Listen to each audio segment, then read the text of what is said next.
people trickling in, so we'll go ahead and get started just to give ourselves plenty of time before our stop. So thank you everyone for attending. Anyone that hasn't met me before, I'm Danielle Patterson, CEO of Family Office List, and we like to regularly host these master classes, really an opportunity to dive deep into subjects that are front and pressing in the world of family offices, but more importantly, beyond. So I'm really, really honored to have Shawn Lesser here with us today. I'll share a little bit about his background, and really today is just a conversation, one that's important to have. We'll talk about his journey and beyond. But before we get started and jump right in, I will just give a couple of housekeeping. So we will be recording the session, and following today's conversation, I'll send an email tomorrow with that. Hopefully you can stay till the end. These master classes are generously supported by our partner Gift Suite. Sangeeta Verma is the CEO, really amazing woman, based out of LA, and it's a boutique gifting agency. And so she supports all of the local businesses, really focusing on sustainability and minority led, and curates these incredible gift baskets. So Shawn will send you one as a thank you for participating. And anyone who can stay till the end, we'll definitely leave some time to open things up for conversation, and we'll select a winner. Yeah, so I've had the pleasure of following Shawn's work for years. He's, I kind of joke, the real deal. He's a big deal. He's got a really impressive background, so I'll touch a little bit on that right now, just kind of share a bit about his bio, but then really lead into today's conversation, and I'll share a little before we dive right in. But so for those that don't know Shawn, he's the founder of the Real Mental Health Foundation. So that's kind of what he is currently working on. We'll dive into that in today's conversation, so you can learn about that. But he's been a very important figure in the family office sector. So in 2005, he was the CEO and founder of Sustainable World Capital. In 2007, he founded the first impact investing bank, Impact Capital. And that's really where I came to know Shawn's work. He was doing a lot of events in the impact investing space. I just really wanted to learn. So I've been following him from those early years. He's been recognized as one of the most connected people in impact investing. And he's worked with over 200 impact funds and more than 100 limited partners. He's also created and organized numerous influential events, and really all these accolades are amazing and have gained him a lot of respect. But in my heart, what I admire most is that in his recent struggles, he has been able to turn that pain into purpose, and he's been able to use some of the hardest challenges in his life to really open up and be vulnerable and talk about these so that we can all benefit. And that's truly what I find the most remarkable. And so he started the Real Mental Health Foundation in 2023, and it was really a response to his own struggles, which we'll share. And it's really through this foundation that he's able to share his story, help others, really kind of open up these conversations. And I just think there is so much stigma around mental health that, I think we need to break these down. And I'll share personally, I'm still like learning to open up and talk about it, but why Shawn's work resonates so much with me, my grandfather, who sadly passed just last week at a few months shy of 106 years old, believe it or not. Wow. But he lived through World War II. He gained 2 Purple Hearts. And, it was hard to talk about the war, understandably. But it meant that, we had this marquee pride, this strength, and we didn't talk about hard things. So that kind of carried on into our family culture. And so my mom was manic, depressive, bipolar, and it was just we didn't talk about that stuff. It was like, just deal with it. And so when my mom passed 2 years ago, it really hit me. She lived through so much and was so strong, and this was no fault of her own, but it was almost like it all came to terms. And I thought, geez, like we should have been talking about this as a family. And I don't want my kids to live with that same stigma. So we need to have conversations like this. It affects all the generations. So I really commend Shawn for what he's doing. I think when I put this out on LinkedIn, it was amazing, the response. overwhelming. Like, we need to be having these conversations, especially now when we think about our children and their futures and some of these, impacts of social media. The problems are only getting worse. And when you look at the statistics, and I think the only way we can really address it is by opening up. So that is just a little on me and why this isn't so important. But this really isn't about me. This is about Shawn, and Shawn's making it about everyone else. So without further ado, I will turn things over to Shawn, let him kind of introduce himself, share a bit, and we're really going to make this conversational. So feel free. Let me see. I'm going to enable the chat. Everyone can feel free to introduce yourselves if you'd like. Drop a line, what brought you to today's webinar. And feel free to use the chat for Q&A as well. We'll make this a conversational session. So let me just go ahead and make sure I can enable chat for you all. Okay. See you, Danielle. There we go. Everyone. Okay. Drop a quick message if you are able to reply in the chat.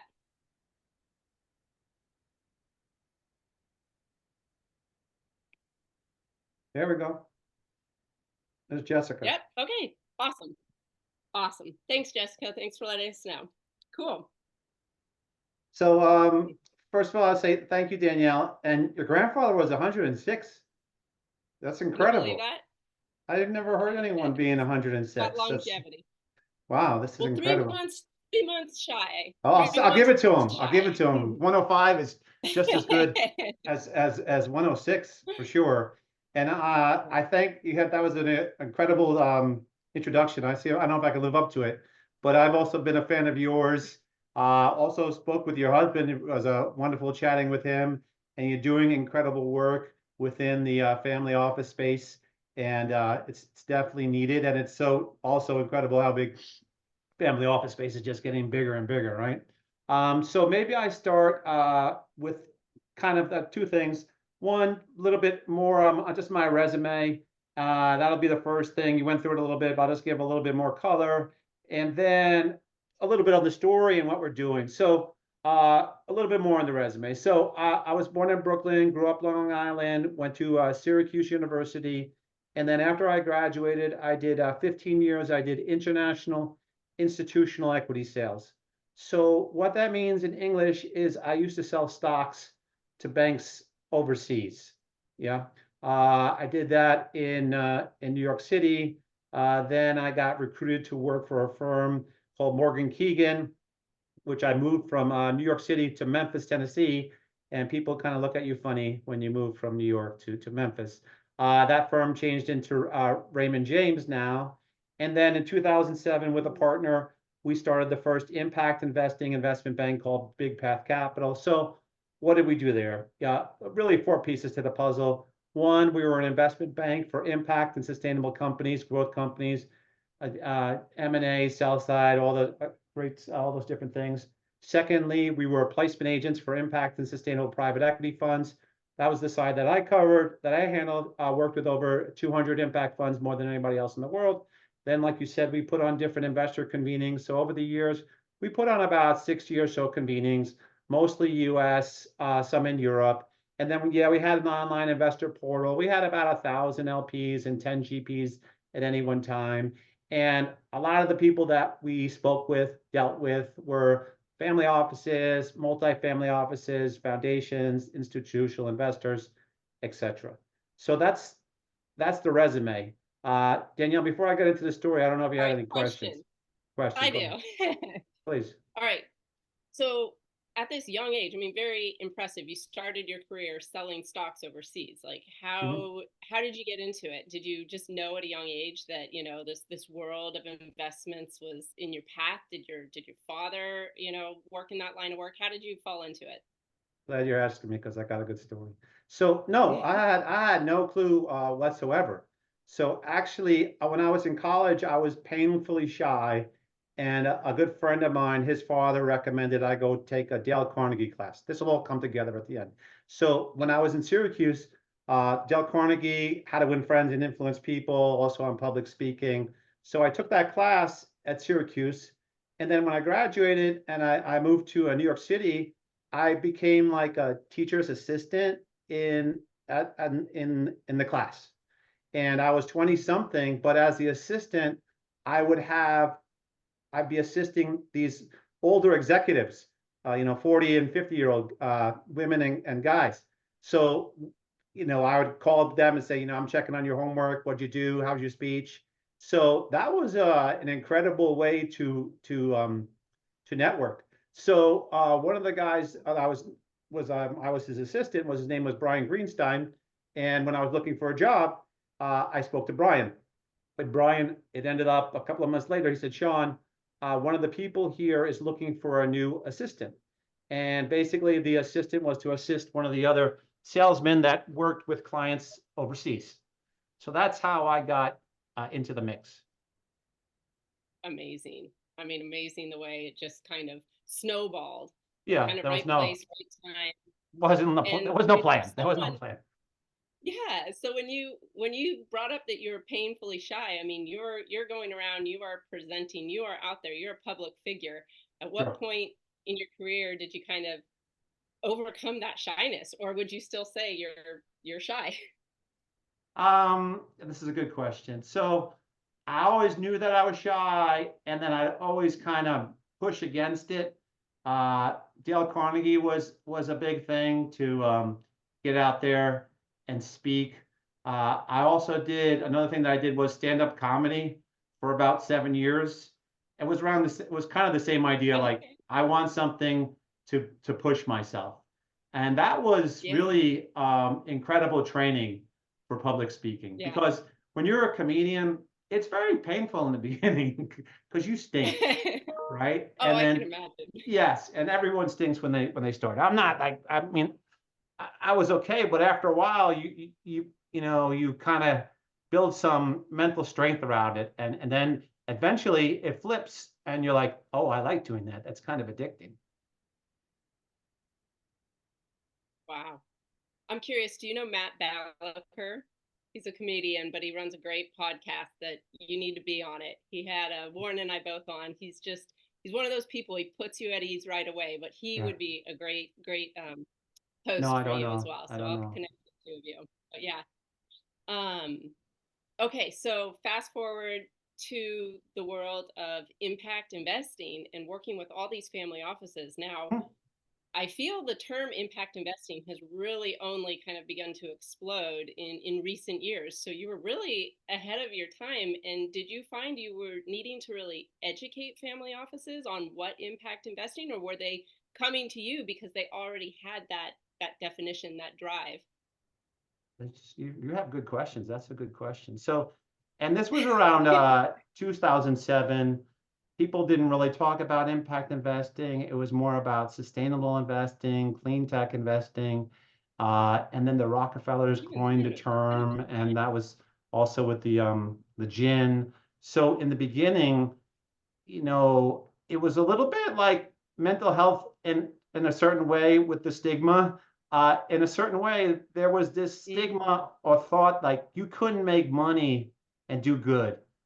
And I never understood that. I was like, what? What? Why can't you make money and do good? So in the beginning, the first thing we did was we put on this event called the Five Fund Forum that's still going on. And it was a 3-day roadshow across Europe. We would take 5 funds, introduce them to about 100 or so LPs. And in the beginning, LPs weren't really investing, but I think it was a great way to just educate them around impact investing, because there's so many buzzwords, etc. But I think at the end of the day, you kind of got to look at it a simple way. It's a company, it's a fund, it makes money, and then it has some other social or environmental benefit that you're measuring. That was always my line. Just Yeah. keep it simple. Don't get all lost in all the buzzwords. KISS principle. Yeah. Well, so I find that really interesting because I obviously learned about impact investing a few years later, Sure. and I have always seen it through the most positive lens. It's Hmm. a win-win. It's like you can have both, and Sure. I think this is definitely the younger generations how they see it, and they are such huge proponents. And Hmm. another layer, I see it as a way to kind of glue the families together, because Yeah. the generational wealth transfer is so hard. Mhm. So if you can align the family based on these values and these principles, and I think that the impact investing gives a great avenue to do that. But I was really shocked to hear at a recent family office conference, some of the next gen talking about their parents' outlook and how they really had to educate them, and how Yeah. it's this, you can have both. And I'm like, Yeah. really? People, they're like, we need to recoin a name, because impact investing has, they thought, at least in their parents' eyes, a negative connotation. I'm like, Sure. what? So yeah, that's really interesting. Well, I'm grateful to you for all the work you've done to get through that barrier, Mhm. to the point where I hear it and I'm like, I see nothing but a win-win. But I guess it I can see how it would have taken some educating and showing with the data metrics, look, you can actually even make more. So And family offices fascinating. really, they All right. drove it. Family offices started impact investing. They were the catalyst for the whole thing, Yeah. in my eyes. Yeah. Amazing. Yeah. So how, Big Path Capital, at what point did your journey end with what you were doing in the impact space? Well, let's go. We were doing a little bit of the Or has it, resume. maybe it hasn't? Well, I'm going to go back to the Yeah. story a little bit. Yeah. So we're going, I gave through the resume, and then there's the Okay. story, and that intertwines with your question. So let's start on the story side. So it was September 22. I was depressed. I was having trouble eating. I was having trouble sleeping. I lost 40 pounds, which is amazing, but I was not on a diet. And Right. Right. luckily, I I've, love. I've I gained it all back. So I'm very proud of that. No, I'm not that proud of that, but and too much. Uh, and then it was December 14th. It was a Wednesday. I was on a Zoom call, and depression was growing. And I basically had a full mental breakdown where I was not functioning correctly. I couldn't really speak. And I was suicidal, tell my wife, I don't want to be here anymore. Please freaking kill me. So, most wives don't want to hear that. And there's probably some that do, Yeah. but not my wife, right? No, not in your case. No, Yeah. not in my case, not in my case. So what do you do with someone like that? Because it's who knows what the hell to do. So what did we do? We went to the emergency ward in Atlanta, Emory, um, and then they was in the emergency room. Then they rolled someone out on a Zoom machine and basically asking me all kinds of questions, and then saying, "Do you want to get checked into the psych ward?" I have no clue what that means, right? But I also Yeah. know Yeah. I, I want to go somewhere. Okay. Yeah. Um, You're like, I can't go back home. I can't go back to this exactly. situation. Exactly. It's just you're kind of in this middle ground. So we said, okay, fine. So the next day, me and my wife, we packed my bag, we packed my sound machine, my eye mask, my computer, and we didn't really know where we were going. And then we went to the psych ward. And when you first get there, there's a lovely woman there, reminded me like my third grade teacher, and signing in, and you're gonna be okay. And that was great. And then the next room they bring me into, there is a lovely police officer and another woman there, both very nice, but now reality kind of sets in because you have to check your bag, right? Eye mask, sound machine? No, right? Basically, it's a place Oh. place so you don't hurt yourself. So literally, you have a string on your sweatpants. Got to take that off. You have a string in your shoes. You have a book cover. You have a pen. A sound machine. That's not. That's yeah. That's yeah. So Yeah. so so so they take you to the next room, and now these things are kind of settling in. Like, where am I? One day I was running the company. Next day, I'm in this other situations, and then they take you down to the space with down, and it's basically a hospital. It doesn't look like a hospital when you check in, but it's a hospital, but a hospital that's with doors that are locked, right? And I remember going into, they Yeah. were showing me the different rooms, and they're like, this is your room. And I remember, I don't have a trouble anymore, but I used to have trouble sleeping with the lights and noise. And Yeah. the room was just at night. it felt like there wasn't a spotlight, but it felt like a spotlight. And then I remember there was a small bed, and I was lying on the bed, and I was looking up, and when you go to the doctor and you see those faces like smiley, less smiley, smiley, whatever, right? How you feeling? And I'm looking at that, going, what the hell am I doing here, right? So now you have to ask a question before I continue the story. It's like overwhelmed, feeling of loss. I mean, had anyone you know go through anything like this? Like, how did you and your wife even know where to go? We didn't really know where to go. We didn't know. We just heard of it. She saw it, and it sounded like got good reviews, but I didn't really understand what it was about, right? You don't understand until you kind of live it, right? So I haven't gotten to meet. Oh, go ahead. Sorry, go ahead. I haven't gotten to meet your wife, but just when you've told me these stories before, I just have so much admiration for her. I just want to like give her a hug, and it's not easy. And she was that rock, and you have two children, right? They're two boys, is that right? Boy and a girl, but yeah, I got a 15 and 16-year-old. So no, my wife handled every single thing because basically I was useless, right? So I was there for 3 days. Then I got out. I went home. So I'm 55 now. I was 54 then. Yeah, so I have a 15 and 16-year-old. And then my wife was also there. And then my mom, she's 82. She lives in Long Island. So my mom came down from Long Island. So my mom and my wife were basically on a 24-hour Shawn watch, taking 12-hour shifts, literally taking 12-hour shifts, And then it was January 3rd, 23. I was feeling a little bit better, and I was like, okay, I'm going to go back to work, right? Now, I had two partners at the firm, and sometimes things don't work out with partners, right? We all know that. So what happened was I got bought out of the company, okay? Terrific. I got some money, but my company, I could say it's my company, or well, it's not my company anymore, but the company was my whole identity. It was my whole life. It was one and the same, me and the company. Yes. So what happened then was I felt deeper into depression. I started to shake uncontrollably, like this, no joke. People thought I had Parkinson's because it looked like I had Parkinson's. It's like your nervous system's response to. Exactly. Yeah. Wow. Exactly. Wow. The nervous system just collapsed, right?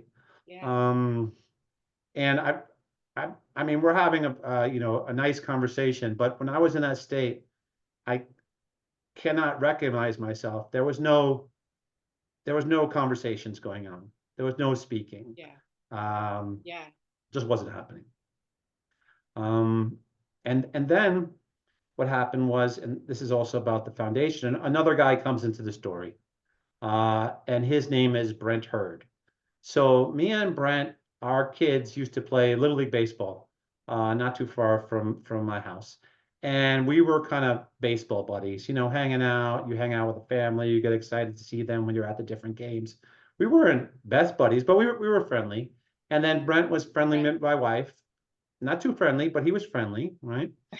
Right. So when this, yeah, he was just then. So when this was happening, my wife's name is Blanca. She's like, you need to speak to Brent. And I'm like, I like Brent. He's a good dude, but what does she have to do with this? And then Blanca was like, she says she just has a feeling. This is also on the website. So she texted Brent, and then Brent came back right away. He's asking all the right questions. Is he in a safe place? This is happening to a lot of people. So something similar happened to Brent about 10 years ago. So Brent, in essence, became what I call my mental health sponsor. If you think of Alcoholics Anonymous, you have a sponsor. Have you heard of that before? So it's the same kind of idea, walking with me, talking with me, hanging out, Brent likes to tell this story, but I would call him at 6 in the morning. And yeah, I was suicidal and thinking, how am I going to kill myself? Honestly, right? It's weird to say. I was like, am I going to take drugs? Am I gonna strangle myself? I know this is creepy to say. And I was like, no, the best way is I'm going to jump off a parking deck because, you jump off something.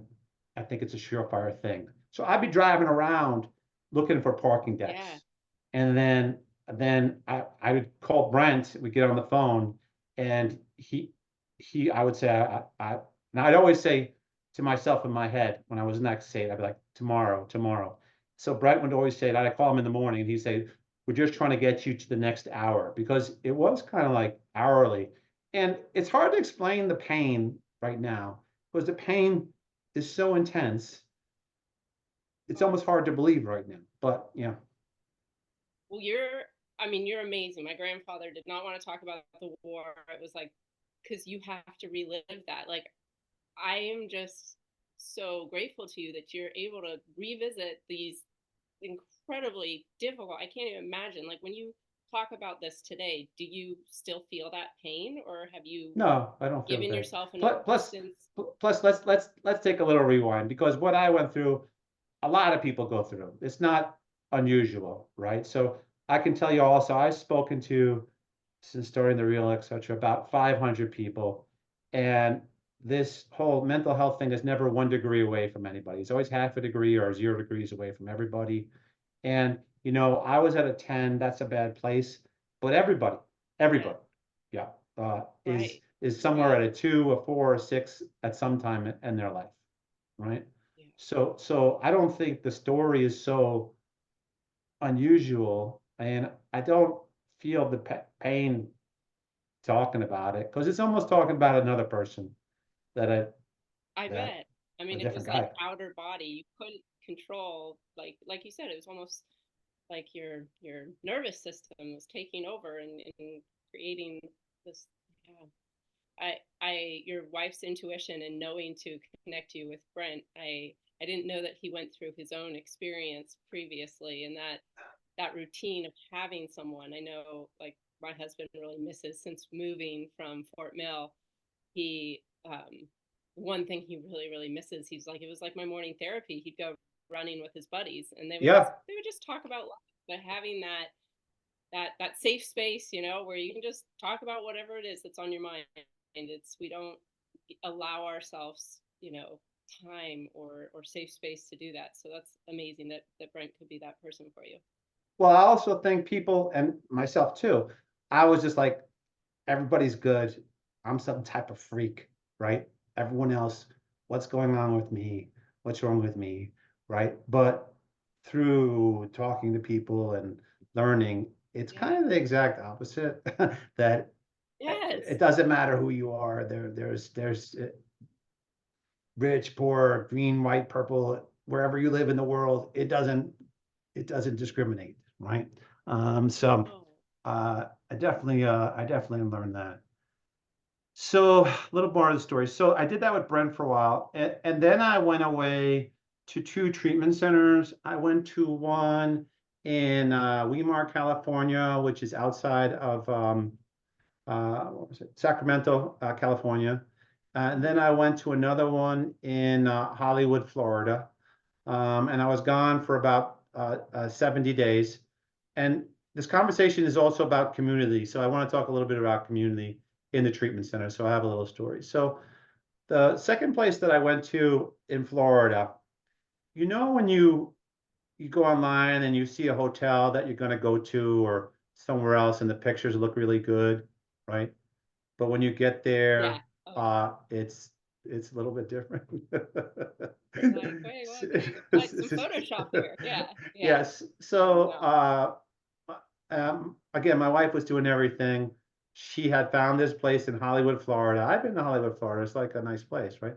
And the pictures look nice. They took our insurance. So I was like, okay, yeah, let's go. So I got there. When I got there was just very uncomfortable. There were people from prison. There were homeless people.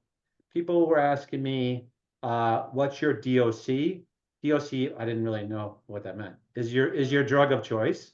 I was like, no, I don't really have it. Wow, you're like, I don't have a drug of choice. I yeah, just I'm just messed up yeah. in the head. They're totally interrelated. And then there was one guy there. His name was Nick. Nick, his whole face and body were tattooed. He had a grill in his teeth. Nick had been in prison for 14 years.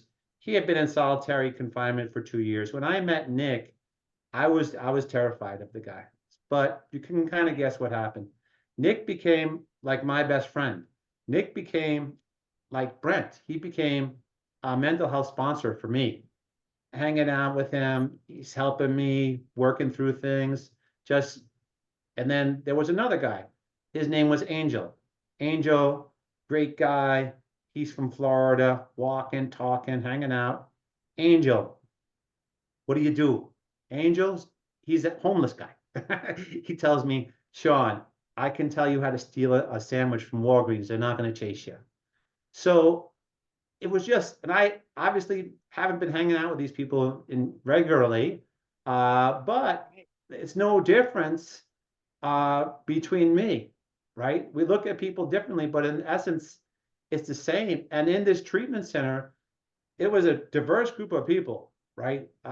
Age, race, this, that, the other thing. But it became, in a strange way, like a community where everyone was supporting people. The younger was helping the older, and all things like that. So Wow. it's just interesting, the things that you get into these strange places, and you learn something new. Unexpected empathy. I mean, that's really beautiful. Yeah. When you started to talk about the place, I didn't expect that would be the outcome. I thought, I didn't you feel either. so replaced. Do they need to create like a better solution? But at the same time, I'm like, you got what you needed, and Yes. you still keep in touch with Angel or with any of the people I that keep you've in touch with a mentioned. couple of folks that were there, and it's, Yeah, you can, even though live in different lives, but you can relate, right? yeah, yeah, I think that's also, we'll talk about the foundation a little bit later, but yeah, what was really helpful for me to get better. Mental health is very complicated. There's a lot of different pieces, but for me, the power of conversation and the power of community, like we're talking about with Nick, we're talking about with yeah. Angel, talking about with Brent, was super helpful. Um, so now I'm gonna switch a little bit. So the next question is, how do we start the reel, right? So Yes, yes. so I got back from the treatment center about 13 months ago, and me and Brent, we were talking on the phone, and we were like, dude, because we talk like that, dude, that was serious, that was real. And I was like, yeah, man, that was real. And I said, that's what we're going to call it. We're going to call it the real. And then he asked me, of course, well, what is it? And of course I said, I have no idea. But I know, but I knew that there was a lot of Yeah. men, women, and families suffering, and I thought that we could help. So what did I do, or what did we do? So yes, I like LinkedIn. So I went on LinkedIn. I wrote a message basically saying I was in a dark place. I'm starting this thing up called The Real to help other folks. And that was very terrifying because I hit the button. It was one of those moments when you're about to You're hit the like, button it's and you're out like, I'm there. gonna hit the button, and I Yeah, hit the button. yeah. So you don't know. So I hit the button, and I guess surprisingly or not surprisingly, so many people came back. So many people were super supportive. And one person that came back, a friend of both of ours, was Ron Diamond, um, from Diamond Wealth, and also from Tiger 21, right? Who works with a tons of family Yeah, offices. He's yeah. he's the keynote everywhere. So I didn't know Ron, but he left a message and he said, Shawn, can you call me right back? And at that time, a lot of guys were coming to me, especially guys, and I became their mental health sponsors because, I could say to them, dude, I know exactly how you felt or feel, because I know you're in that bad place and you think it's never going to end. And I can tell you with clarity, I was exactly at the same place, and it does end. But that wasn't the case with Ron. Ron said, hey, Shawn, I love what you're doing. Can you come speak to our group, right? Tiger 21. And I was like, yeah, sure. So Yeah. so at that time, yeah, Servan was a big catalyst. At that time, um, then I said, me and Brent went. So we did the first talk June 6th last year. So we did it in Chicago. Ron runs two Tiger 21 chapters in Chicago. So we got there, and then we're giving the talk kind of like I'm giving it to you right now. And again, this goes back to community and how everyone's the same. We're talking about Nick, but now we're talking about people in Tiger 21. So what happened? About 15 minutes in, the hands go up. The hands go up, right?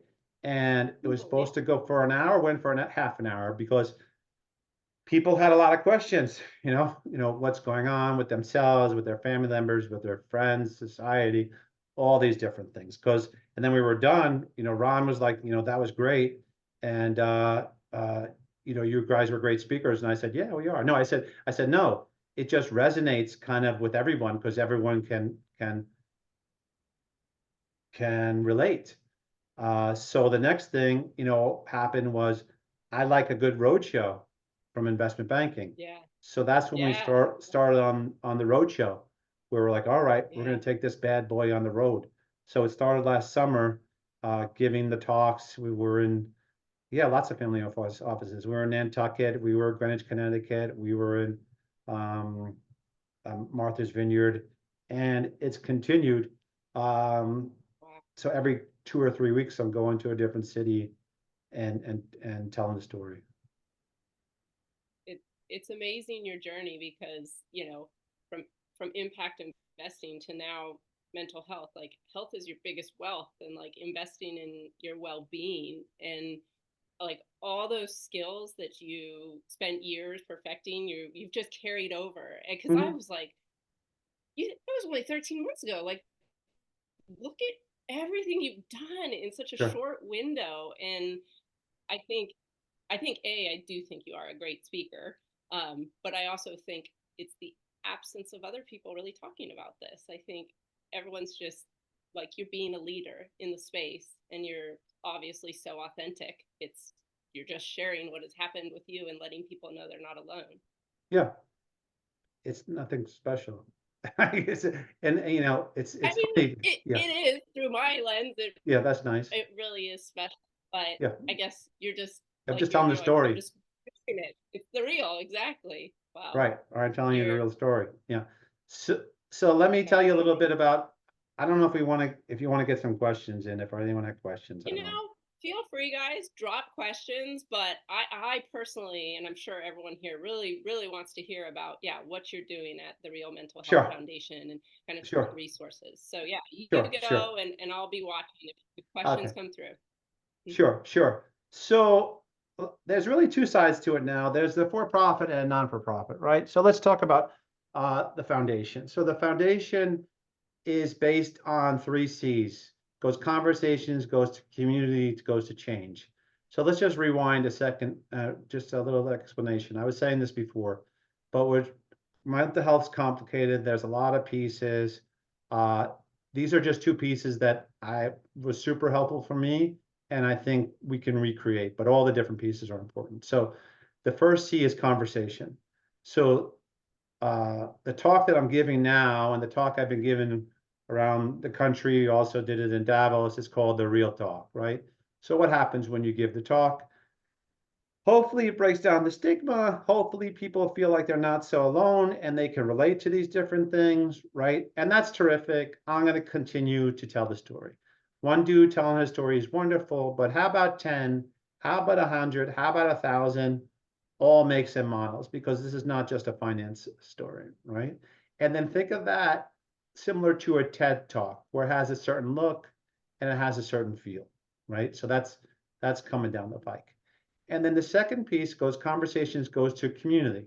So going back to that, just repeating, Brent, Angel, there's so many other people, Nick, but so many other people just came to help and still are, right? So community is super helpful.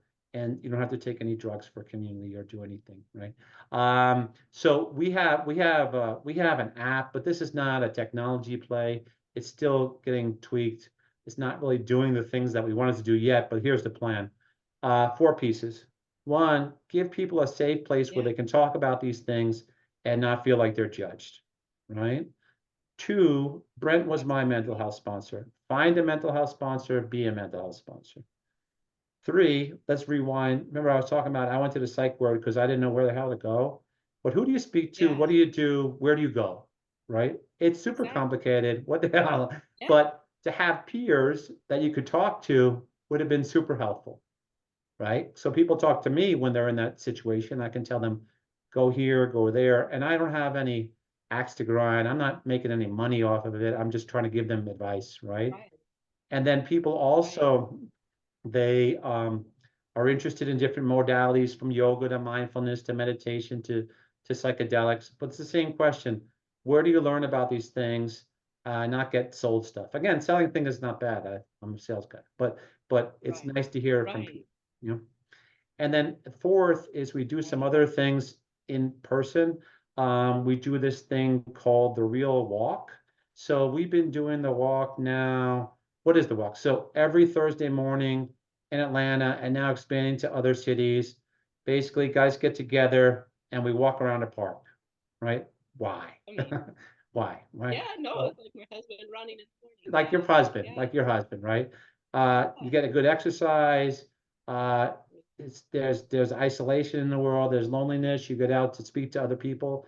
I also think, which is super helpful, is especially in the U.S., right? It's really divided: Republican, Democrat, all these different things. But here's the good news: you can go for a walk with anybody. Now, you might not agree with what they say. And a lot of guys, I agree with nothing that they say on the walks, but they are my friends.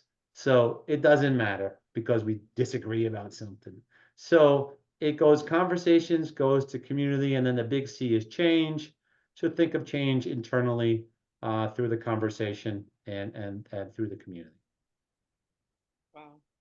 There's so much there, really thinking about the division right now. And I think media fuels that. It's the job is to sell and sensationalize things and to, have us be fearful and divided. And so I love that we can, of course, the world thrives on the fact that we're all different. We all have different gifts to bring, and why should we all be the same? But it takes like acceptance and being in a safe space to have that like aha moment. And I love that you've created that with those walks and building this community. And I think it's so needed right now. I think we're all so connected digitally, yet disconnected. So it's nice that there's a tangible, like in-person aspect to this. And it's neat to see, you're in Atlanta, that's where it started, but then it's kind of like the ripple effect. You're creating leaders and you're able to now amplify this effort across the country. Well, hopefully across the globe. It's not hard. We're not talking about typical. I was going to ask, is there any international initiative, or is that kind of in future? No, I speak to a lot of my job in the past was overseas. So I speak to a lot of folks overseas. We spoke in Davos last year. We're going back to Davos. So there's a lot of people in the mix, mostly kind of Europe, on the Europe side. So, okay, so that's the nonprofit. Yes. And now I'm going to give you another side, which is the for-profit. So, I had a non-compete with my old firm, ended about 3 months ago, and kind of coming out of impact investing and also going on these different roadshows. What was happening? A lot of companies, a lot of funds, a lot of investors were kind of coming to me, right? Couldn't really do anything at that time, but that time has passed. So I'm good at putting on different convenings. So I'm like, okay, we're going to put on, this is I think, first of its kind type of convening. It's the Real Summit. It's the intersection of finance and mental health. It's going to be October 17th and 18th. Deutsche Bank is the lead sponsor, and they're hosting us events being hosted in their offices, their headquarters in New York City at 1 Columbus Circle. So what is the event about? So it's really kind of, it's two halves, right? So one half of the event is kind of your typical investment type of event, right? We'll be looking at a mental health, but from a mental health angle, mental health companies, mental health funds, what are philanthropists doing? What are different governments doing? You know, what's the landscape type of thing, different opportunities.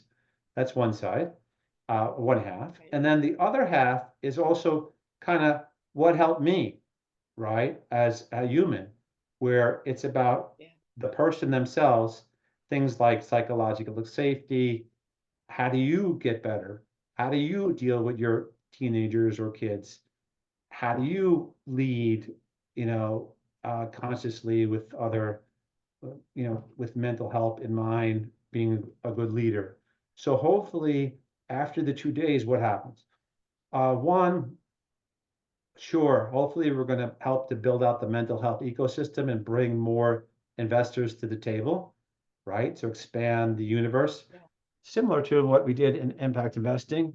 Two, hopefully someone gets something out of it where, it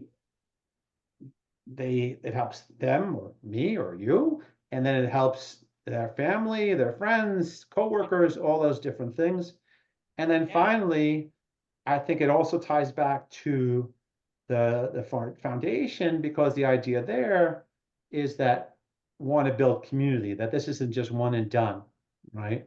That people still stay connected, because going back to the beginning when we were saying about the foundation, it's the power of conversation and community. It's the same thing around this summit. So that's a lot, but that's the story. I'm so happy to hear the details, because I know you've been on the tour, but Sure. this summit is very different. And I really love that it's an intersection of finance, and because that's, it's the money is what will help everything change faster. I'm curious, for people that want to participate, what does that look like? If I have a friend, for instance, who has this amazing company that is geared towards mental health, do they sponsor, or do they apply? And then flip side, is it really, are the attendees mainly going to be investors, or what does that look like, and how does someone get involved? Sure. So let's look at the attendees first. My simple explanation for the attendees is it's everyone in PitchBook. Are you familiar with PitchBook? Right. So people that are in finance, that is the target audience, right? That are similar to me, really, because that's and I relate to them and vice versa. Doesn't mean we can't help in other sectors, but that's just, and those are the people that have been coming to the tour. On the other side, figuring that out. Yeah, we're going to chase sponsors, and we're going to have some companies present. We're kind of going to roll out the landing page in about a week. Open registration by the end of the month. So there's more to come. We also have an amazing list of advisors helping us. We kind of have two sides to it. One, mental health professionals and experts, and the other side, a host of other folks that are on the financial side from different funds, mental health funds, and some companies, etc. So more to come. Amazing. Well, anything I can do to help promote that, I just think it's awesome. I'm sure every year it's just going to build upon itself. Do you foresee it being an annual event in New York each year, or kind of see how this goes and take it from there? So you have in my mind, right? So in my mind, and done events overseas, I'm like, do it in New York, do it in London, do it in Singapore, right?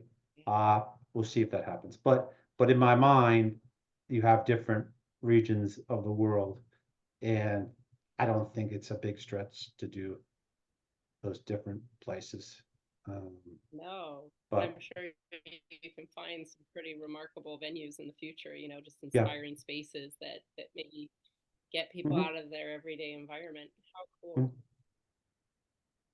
Wow, well, Yeah. I'm so inspired by Well, what you're you're doing, coming, Shawn. so Can't should be. believe It's how gonna be fun. It's gonna be fun too. quickly. Yeah. Yeah. That's it's not gonna be boring. That's another thing. It's always, you know, Oh, yeah, mental health's obviously serious, but it doesn't have to be so serious. It's yeah. no, no. About making us all better, Mhm. collectively lifting each other up.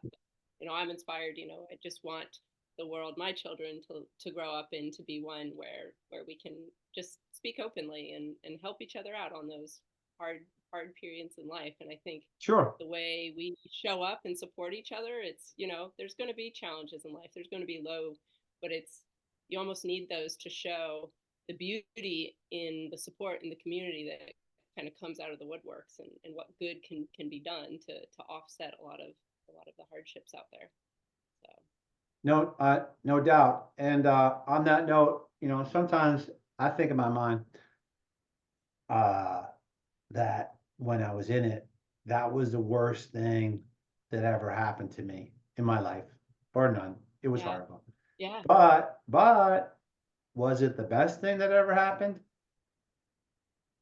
right. Maybe. The Yeah. catalyst for change. I mean, Yeah. but the strength and the leadership you've shown through this. So there is a question that popped up in the Q and Oh, A, okay.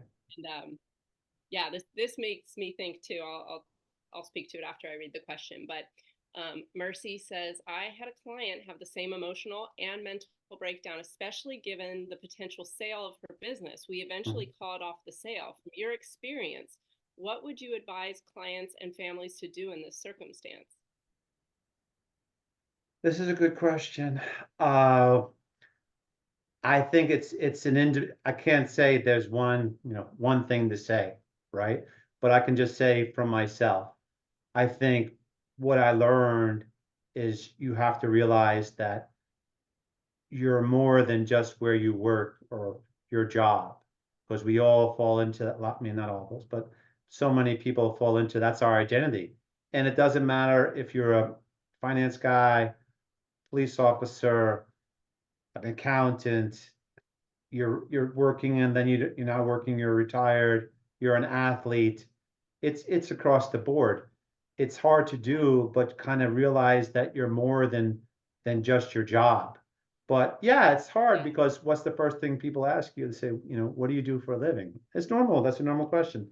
So I exactly. can't give you a blanket answer to that. I can just tell you that it's trying to get to that point that hopefully you realize that you're more, that we're more than our jobs, and that it's also hard to do that. You're already complete with or without the sale of the company. But I totally get it because I was there, and the sometimes my mom would say, Shawn, you have to learn the hard way. Yeah, Yeah, yeah. yeah, But it's yeah. good again. Like I think if we don't talk about it, we don't anticipate. And my Sure. husband's partner sold his stake in the business. You Hmm. would think like, great, I'm gonna have all this money, and Yeah, that's money equates happiness. But no, there was so much unintended, like just come to Jesus with like, what now? Like, what is my exactly. purpose? And it was so telling. So yeah, thank you, Mercy, for your question, and Shawn, thank you for your answer. Jessica's got one. She says, first, thank you for your vulnerability. It's been incredible to listen to your story. I'd love to hear your take on what we can do as individuals to support male coworkers. For context, I'm in my 20s with a fine arts degree, so my peer group is very open about mental health. The work world is different, and mental health is way more taboo. So it's been a challenge to navigate in a respectful way without overstepping. That's a good one, and that's a tough one. I'm going to do my best. First, let's talk about men and women for a second. Both men and women struggle, obviously, but we're a little bit different. Guys meet shoulder to shoulder, women meet face to face. It's just a different animal, right? Guys don't want to talk about these things, especially, right? They've been trained like that. And a guy feels like I gotta slay the lion, bring him home. I'm doing stereotype, but slay the lion, bring it home, No, and be this superhero or whatever it is. But yeah, that's not realistic. But that's what we're yeah, seeing and hearing a lot. So I'm trying to wrap that in with the question, but so they're asking me, how do you deal with a specific coworker, or let's revisit that a little bit. How do we support male coworkers in a respectful way without overstepping? Sure, sure. Yes, it's challenging. There's not, again, one answer, but I think it's to take people aside and do it in a private way. You don't need to do it in a public way, and do it quietly. And I think also tied together with that is just checking on people, just simple checking on them. I Yeah, wrote a post about just, I check on people with the googly eyes, right? yeah, From the texting them. You don't really need to do more than that. Just like, hey, they people want to know that someone, cares for them, because you don't know what's going yeah. on with that person. So something simple as just, hey, checking on you, are you okay? That's, they'll, oh, no, no, I'm fine. Everything's good, right? That's what they're going to say. But you But don't that realize the effect you're gesture, having. Yeah. yeah, yeah. I was just telling my husband the other day, there's this girl at our church that, I don't have a close relationship with. I actually joined the church after losing my mom because it was like Hmm. coming to terms with this grief and Sure. figuring it all out. And she was just so kind, if you want to talk, I just want to let you know I'm here. And I didn't end up talking with her, but that little gesture Hmm. meant so much. Like, I Hmm. just think, yeah, showing we care, showing we're empathetic. Yeah, that's incredible. You don't realize that what you sometimes say, little things have such a big effect on other people, and then they remember, go, oh, you don't remember this, 2 years ago you said this, and you're like, oh, I don't remember that, but I'm glad that it was helpful for you. And I think the other thing And it's is, like the okay, yeah, everybody it's the like the struggles, ripple effect.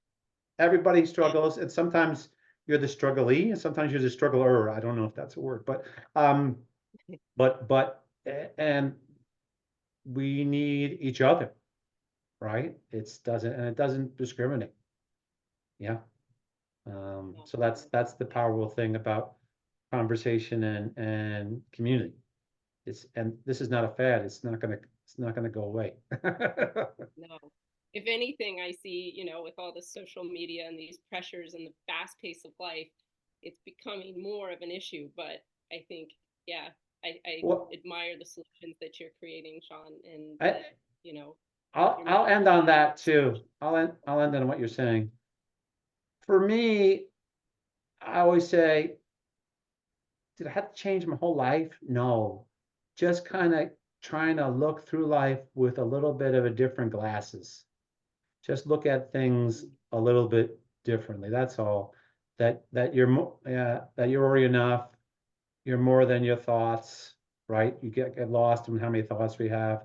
Simple things like that. Treat yourself like a friend, because we always beat the crap out of ourselves. And I'm not saying that I do all these things, but I'm trying, right? Because I don't know if Yes, anyone yes. it's not easy, Hey, put the but at least intention out there. I'm It's putting it in my good. head sometimes, like, what are you doing, Shawn? No, don't stop being so hard on yourself, buddy. Yes, So yes. Well, I see the time, and I just want to thank you so much, Shawn. This has I been know. just such an important conversation. Thank you, everyone, for sticking around to the end. Jake Pease, you are our special gift suite winner, so I'll email you after to coordinate giving Jake, you a prize. And Shawn, I'll get your address so I can send you something as well. But just cool. thank you so much for being Thanks, here Danielle. and sharing your story with us all. Yeah, thank you, Thank you. everyone, and look forward to following your work and seeing how we can support the real mental health. Thank you. Bye, everybody. Take care, everyone. Bye.